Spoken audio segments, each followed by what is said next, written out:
1월 금요일, 1월 3일 금요일입니다. 오늘은 창세기 25장 19절부터 23절까지 말씀, 어제에 이어서 오늘도 묵상합니다. 하나님의 절대 주권, 절대 은혜라는 제목입니다. 제목만 한번 따라해 보겠습니다.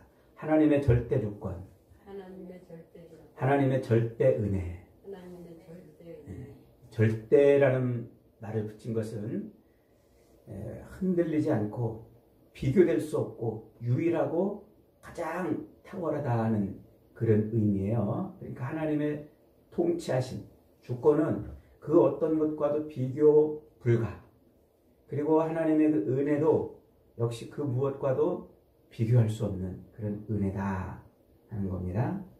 어제 우리가 묵상한 것처럼 오늘 이 본문도 약속의 자식인 이 이삭이 결혼을 해가지고 아내를 얻어서 결혼을 했는데 20년이 지나도록 자식이 안 생기는 거예요. 그러니까 아버지 아브라함을 통해서 약속의 약속의 자녀를 출산할 것을 자기도 들었을 거 아니에요.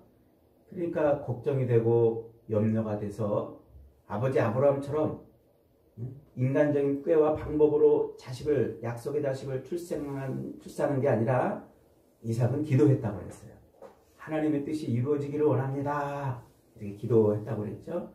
그 기도에 하나님이 응답하셔서 이제 리브가가 이제 임신을 했어요. 그런데 쌍둥이가 임신된 겁니다. 근데 이 쌍둥이가 뱃속에서 계속 서로 다투었다 그랬습니다. 다투었다. 이 다투었다 이 말 이토로 짜츠라는 말인데 이것은 서로 아주 심하게 싸웠다 이 말이에요. 우리말로 표현한다면 피 터지게 싸웠다. 우리 그러잖아요. 아우 피 터지게 싸웠다. 박 터지게 싸웠다 그러잖아요. 그런 표현이에요. 뱃속에 있는 것들이 지금 뭐 하는 거예요? 서로 그냥 박 터지게 싸우고 있는 거예요. 그러니까 임신한 리브가가 깜짝 놀래가지고 이게 도대체 무슨 일인가? 이게 하나님이 제게 주신 이 자식들, 이 태중에 있는 아이들은 약속의 자녀 아닙니까? 약속의 자녀. 근데 이게 어떤 일입니까? 이렇게 투닥거리고 박 터지게 싸우고 있으니 내가 어찌하면 좋겠습니까? 하고 하나님 앞에 물어요. 기도하죠. 그러니까 하나님이 뭐라고 대답하십니까? 23절 시작. 여호와께서 그에게 이르시되 두 국민이 내 태중에 있구나. 두 민족이 내 복중에서부터 나누이리라. 이 족속이 저 족속보다 강하겠고 큰 자가 어린 자를 섬기리라. 이렇게 대답하세요. 이 말이 굉장히 중요한 말이에요. 이게 하나님의 절대 주권 그리고 하나님의 절대 은혜를 담고 있는 말이다 하는 것이죠. 그러니까 지금 이 리브가는 자기 태 속에 들어있는 이 아이들이 지금 두 민족이 들어있고 그리고 큰 자가 작은 자를 섬기리라는 이 하나님의 이 계시의 말씀을 특별하게 들은 거예요. 특별하게. 리브가는 단순히 자기 안에 들어와 있는 자기가 임신한 것이 그저 그냥 육신의 자녀를 출산하는 일만이 아니라 앞으로 이 아이들을 통해서 어떤 일이 펼쳐질 것인가 하는 것을 시아버지 아브라함을 통해서도 듣고 자기 남편 이삭을 통해서도 들었잖아요. 네 씨를 말미암아 하늘의 별처럼 땅의 모래처럼 많은 자손이 있을 것이다. 그래서 20년 동안 침묵하시던 하나님이 자기에게 넣어주신 이 태아라는 것을 알았기 때문에 요 영적인 계시를 이해했어요. 두 민족이 나눌 것이고 큰 놈이 작은 자를 어린 자를 섬기리라는 이 영적인 하나님의 계시를 이해했어요. 이 본질을. 그래서 이 리브가는 그 아이들이 클 때 나중에 이제 야곱이 형을 속이고서 장자권을 탈취하잖아요. 그러니까 야곱이 팥죽 한 그릇으로 형의 장자권을 탈취할 수 있었던 것도 어머니의 이 계시를 마음에 담고 있던 어머니의 교육이었던 거예요. 그리고 이제 아버지 이삭을 속여가지고 염소 털가죽을 뒤집어 쓰고 아버지한테 마치 자기가 장자인 것처럼 들어가서 축복을 받아내잖아요.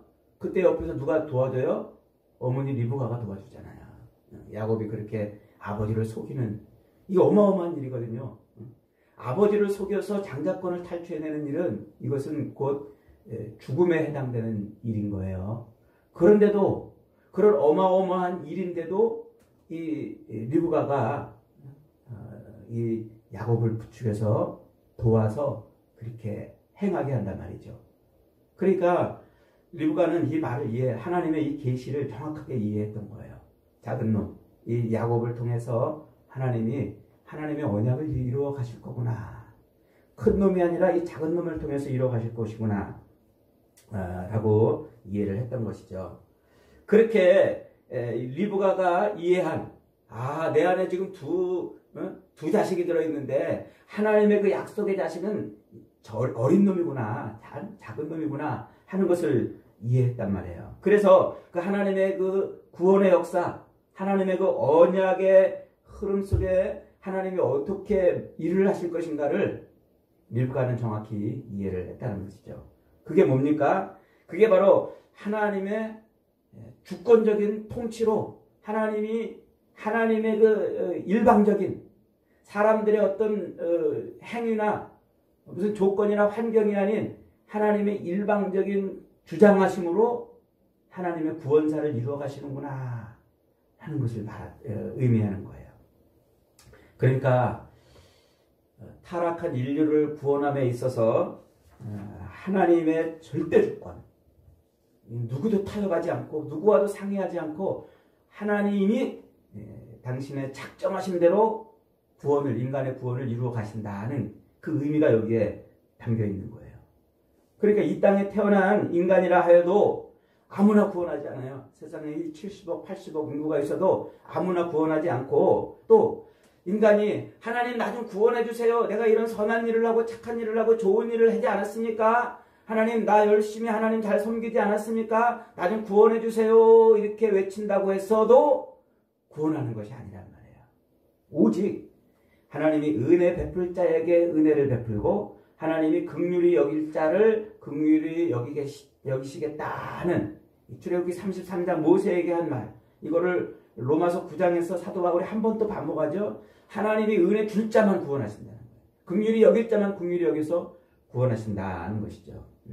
이게 무슨 얘기입니까? 이게 바로 타락한 천사들의 그 배신과 그 인간의 타락에도 불구하고 하나님의 그 완전하신 창조하심이 이루어지는 그 일은 하나님의 오직 유일한 하나님의 작정대로만 된다는 거예요. 하나님의 작정. 자, 이게 왜 중요한가? 하나님께서 천지 만물을 창조하시고 인간을 창조하셨잖아요. 그런데 이 뱀이 와가지고 인간을 물어서 인간으로 하여금 하나님의 계명을 어기게 만들어요. 그래서 인간이 하나님의 그 풍요와 생명을 누리지 못하고 죽게 되죠. 그때 하나님께서 그렇게 뱀에 물려 죽어가는 그 인간을 구원해 내시는 그 놀라운 방법을 뭐라고 선포하세요? 창세기 3장 15절에서 뱀한테 너는 여자의 후손의 발뒤꿈치를 상하게 하겠지만 여자의 후손은 네 머리를 상하게 할 것이다. 이렇게 선포하시잖아요. 그러니까 뱀에 물려 죽어버린 그 인간을 살려내시는 방법으로 하나님이 여자의 후손이 와서 뱀의 머리를 박살내는 거예요. 그래서 그 뱀의 영향력에서 구원해내셔서 하나님의 완전한 창조의 구원에 이르게 하시는 거란 말이죠. 이게 창세기 3장 15절의 언약이라고 그랬죠. 이걸 우리가 지금까지 여러 번 앞에서부터 뭐라고 그랬어요? 원시언약 이렇게 말했죠. 자, 멀리에 처음에 선포된 언약이란 말이에요. 원시 그러니까 뭐 발달되지 않은 원시인 뭐 이런 의미가 아니고 저 멀리에 계시된 언약이란 말이에요. 원시. 그 처음에 선포한 그 하나님의 언약. 여자의 후손이 와서 뱀의 머리를 박살내므로 뱀에 의해서 타락됐던 죽어버렸던 인간을 구원해내는 그 언약을 하나님이 성취하시는데 하나님이 오직 누구를 통해서만 성취하신다? 여자의 후손으로 오시는 예수 그리스도로만 성취하신다는 거예요. 다른 어떤 것으로도 인간을 구원하지 않겠다는 거예요. 다른 무엇으로도. 인간의 그 선행과 인간의 의로움과 인간의 착함과 열심을 통해서 구원하는 게 아니고 하나님이 선포하신 그 언약, 여자의 후손으로 오시는 그 예수 그리스도를 통해서 그리스도의 십자가 죽으심과 부활을 통해서만 하나님이 자기 백성들을 구원해 내신다는 거예요. 그래서 구약의 모든 역사는 그 여자의 후손으로 오시는 예수 그리스도, 그 예수 그리스도가 오시기까지 그 모든 역사 거기에 초점이 맞춰져 있어요.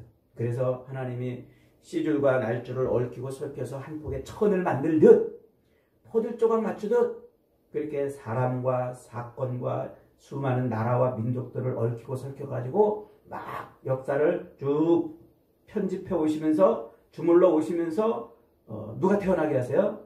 때가 참에 여자의 후손으로 예수 그리스도가 오게 하신단 말이에요. 그리고 여자의 후손인 예수 그리스도가 이 땅에 오셔서 그 여자의 후손인 예수 그리스도가 십자가에서 죽으시고 부활하신 그 일, 그 사건이 저것이 나를 구원하려고 그런 것이구나 하고 아멘 하고 믿는 그 사람을 하나님이 구원하시는 거예요. 이게 창세기 3장 15절부터 하나님이 작정하신 하나님의 언약을 이루시는 방법인 겁니다. 이것을 뭐라고 본다고요? 하나님의 절대 주권, 하나님의 절대 은혜. 그 언약을 하나님이 변개시킬 수 없다는 거예요. 그 언약을 하나님이 반드시 이루시겠다는 그 의지, 그 뜻, 그것을 성취해 가는 모든 것을 하나님의 절대 주권이라고 그래요. 그리고 그 절대 주권이 무엇을 통해서 완성이 돼요? 예수 그리스도의 십자가 죽으심과 부활. 여자의 후손으로 오시는, 그래서 이 땅에 성육신하고 오시는 예수 그리스도의 십자가 죽으심과 부활로 성취가 된단 말이에요. 그래서 그것을 절대 은혜 이렇게 표현하는 겁니다. 오늘 이 개념을 이해하시면 여러분들은 이제 잊어버리지 않을 거예요. 잘 생각을 해보세요. 바로 이 하나님의 절대 주권. 창세기 3장 15절에서 여자의 후손으로 오시는 그 약속의 씨가 뱀의 머리를 박살내서 뱀이 쥐고 통치하고 있던 그 인간들을 구원해내시는 이 하나님의 구원 방식이 이게 하나님의 유일한 절대 주권에 속한 절대 은혜의 일이다. 이것을 사도 바울이 로마서에서 아주 자세하게 설명해요. 그걸 설명하는 게 로마서예요. 그래서 로마서에서는 1장부터 8장까지 예수 그리스도의 그 복음을 설명해요. 예수 그리스도. 그래서 예수 그리스도가 이 땅에 육신을 입고 오셔서 죄인을 대신해서 죽으시는 그 일이 우리 인간에게 복음이다, 기쁜 소식이다 이렇게 외쳐요. 그리고 그 오직 예수 그리스도의 십자가 죽으심과 부활로만 우리가 구원을 얻는다. 그럽니다. 그래서 복음에는 하나님의 의가 나타나서 믿음으로 믿음에 이르게 한다. 이렇게 로마서 1장 16절 17절에서 선포하잖아요.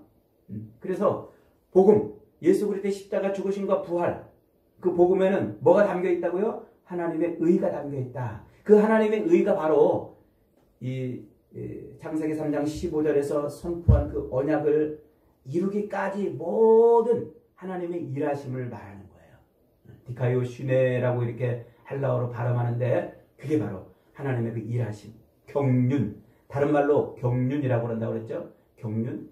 그래서 경륜이라는 말 속에는 그 한자로 보면은 실사변에 이렇게 그 경자가 붙어 있고 륜자도 실사변에 붙어 있어요.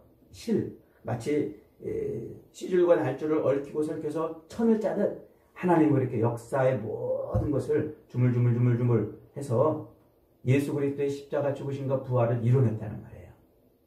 그래서 오직 예수 그리스도의 십자가 죽으심과 부활을 믿는 사람만 구원을 얻는다. 그러니까 유대인들은 지금껏 뭐 했어요? 율법을 지킴으로 구원을 얻는다고 생각을 했단 말이에요. 그래서 바울이 1장부터 8장까지 율법의 행위로 우리는 구원받을 수 없어. 절대로 율법으로는 그 누구도 의롭다 하심을 받을 육체가 아무도 없다. 오직 복음밖에 없다. 그 얘기를 이렇게도 설명하고 저렇게도 설명하고 또 반복해서 8장까지 설명한 거예요. 그리고 갑자기 이제 9장이 딱 들어와가지고는 사도 바울이 뭐라고 그러냐면, 내가 괴롭고 정말 마음이 아프고 속이 상고 내가 정말 이 말을 너희들한테 하는 게 너무너무 힘이 들지만 그러나 하나님의 말씀은 패할 수 없기 때문에 말한다. 하나님이 이스라엘 너희 유대인들을 다 구원하느냐? 아니다. 오직 그리스도의 십자가 죽으심과 부활을 믿는 이 복음을 믿는 자만 구원하실 것이다. 이렇게 말합니다. 이렇게 선언을 한단 말이에요. 그래서 유대인들도 멘붕에 빠지는 거예요. 뭐라고? 우리가 아브라함의 자손인데 그럼 우리 버렸단 말이냐? 뭐라고? 저 이방인들, 응? 하나님의 그 언약 백성이 아닌 이방인들을 구원하고 우리는 그럼 버렸단 말이냐?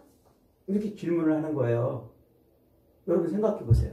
지금 저 1948년에 독립이 돼가지고 저 팔레스타인하고 지금 싸우고 있는 저 이스라엘 유대인들, 그 유대인들은 앞으로 어떻게 될까요? 예수님이 재림할 때 저들은 통째로 다 구원을 받고 나머지 이방인들은, 나머지 세상 사람들은 예수 믿는 사람들만 구원받고 그러는 걸까요? 사람들이 여기서 헷갈려요. 로마서 9장에 와가지고 다 헷갈려가지고 많은 사람들이 여기서 막 갈팡질팡 복음을 제대로 해석을 못해내요. 그래가지고 많은 유대인들은 그렇게 생각해요. 우리는 아브라함의 후손이니까 우리는 특별한 선민이다. 하나님의 선택된 백성이다. 그래서 세상 모든 역사는 자기들 중심으로 돌아간다 하고 이렇게 말을 해요. 그래가지고 자기들이 세상에 유일한 하나님의 선택된 백성들이라고 지금도 그렇게 생각하고 있어요. 그리고 그런 생각을 따라서 기독교 학자들조차도 이스라엘 중심으로 역사가, 종말의 역사가 이루어진다 이렇게 말해요. 그래서 기독교 신학자들 가운데서도요, 이제 곧 저 예루살렘에 제3성전이 세워질 거야. 그리고 저 제3성전이 세워지면 그때 그 성전을 중심으로 이제 종말의 역사가 돌아갈 거야. 이렇게 말을 해요. 그러면서 그 제3성전이 세워지면 이제 무슨 전쟁이 일어나요? 곡과 마곡의 전쟁, 아마겟돈 전쟁이 일어날 것이다. 그래서 이스라엘을 대항해서 그 외의 모든 나라들이 연합해가지고 이스라엘을 공격하는 이 아마겟돈 전쟁이 벌어질 것이다. 이렇게 말한단 말이에요. 이게 지금 로마서 9장을 이해하지 못했고 지금 오늘 본문 여기서 리브가를 통해서 하나님이 말씀하시는 이 말씀을 이해하지 못한 데서 나와요.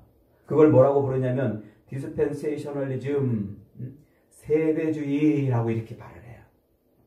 세대주의. 이스라엘 중심으로 역사가 돌아간다. 그래서 저기 현재 저 팔레스타인과 싸우고 있는 저 가나안 땅에 있는 그 이스라엘 중심으로 앞으로 종말의 역사도 돌아갈 것이고 제3성전이 세워져 가지고 아마겟돈 전쟁이 일어나서 하나님의 심판이 임할 것이다. 이렇게 주장한단 말이에요. 이걸 뭐라고 부른다고요? 세대주의, 디스펜세이셔널리즘 이렇게 말하는데 그건 잘못된 거예요. 하나님이 지금 사도 바울이 로마서에서 말하고 싶은 것은 그 얘기가 아니에요. 바울은 오직 우리가 구원 얻을 수 있는 유일한 길은 뭐밖에 없다고요? 예수 그리스도밖에 없단 말이에요.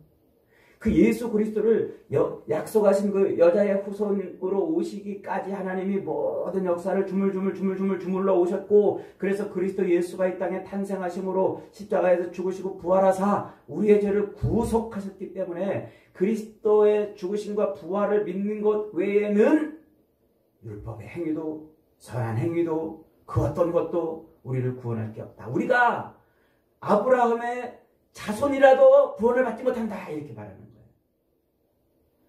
우리가 아브라함의 자손이라고 말해도 족보상, 혈통상 아브라함의 자손이라도 구원을 받지 못한다. 이렇게 말해요. 그러니까 유대인들이 멘붕에 빠진 거예요. 뭐라고 저런 미친놈이 다 있나? 우리가 이렇게 조상 때부터 이렇게 하나님을 믿고 선택된 아브라함의 백성 후손들인데 말이냐. 이걸 그러냐 이렇게 말하는 거예요. 그러자 그러자 사도 바울이 그 증거를 대줘요. 증거. 그 로마서 9장에 나와요. 첫째로 아브라함의 씨라고 다 아브라함의 씨가 아니고 약속의 자녀라고 다 약속의 자녀가 아니다라는 말을 9장에 이제 말해요. 근데 이것은 사실 이미 앞에서 2장 28절로 29절에서 이렇게 말했어요. 무릇 표면적 유대인이 아니요 육신의 할례가 아니니라 오직 이면적 유대인이며 할례는 마음에 할지니 영에 있고 율법에 조문이 있지 아니하니라. 겉으로 볼 때 유대인이 다 유대인이 아니다. 다 할례를 받았다고 다 그가 구원받은 백성이 아니란 말이에요. 오직 영으로. 그래서 할례는 영에 해야 되고 율법의 조문으로 하는 것이 아니다. 그렇게 말을 하잖아요. 그래서 그러면서 뭐라고 그럽니까?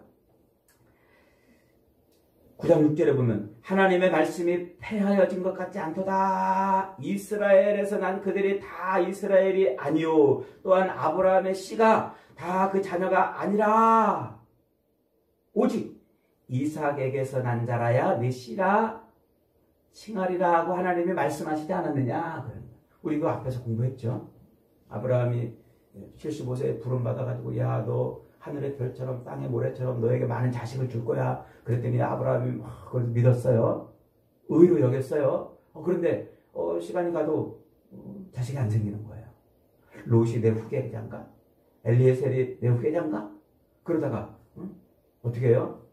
사라가 여보 아닌 것 같아. 나는 이미 경수가 끊어졌잖아. 당신도 이미 늙어가지고 이제 뭐 재미 볼 일이 어디 있겠어. 저 하가를 통해서 하나님이 주시려나 봐. 그래서 어떻게 해요? 하가를 통해서 자식을 낳아요. 그게 누구예요? 이스마엘이에요. 이스마엘을 낳아가지고 기뻐가지고 신나가지고 즐거워하고 그렇게 푹 빠져가지고 재미있게 사는데 어느 날 하나님이 뜩 나와가지고 야 이놈아 그가 네 씨가 아니야. 네 씨는 오직 사라를 통해서 나올 거야. 그가 네 씨다. 그가 이삭이다. 너는 그 씨를 이삭이라 칭해라. 이렇게 말씀하셨단 말이에요. 그러니까 아브라함의 씨였지만 이스마엘은 하나님의 자손이 아닌 거예요. 똑같은 아브라함의 육신을 통해 나왔지만 하나님의 자손이 아니라 이렇게 말을 하는 겁니다. 그게 첫 번째 증거예요. 두 번째는 오늘 본문을 딱 갖다가 설명하는 거예요. 오늘 본문. 그래서 오늘 본문에 이 하나님이 리브가에게 야 리브가야 네 태중의 쌍둥이 중에 어린 것과 내가 약속을 맺을 것이다. 큰 놈은 어린 놈을 섬기게 될 것이다.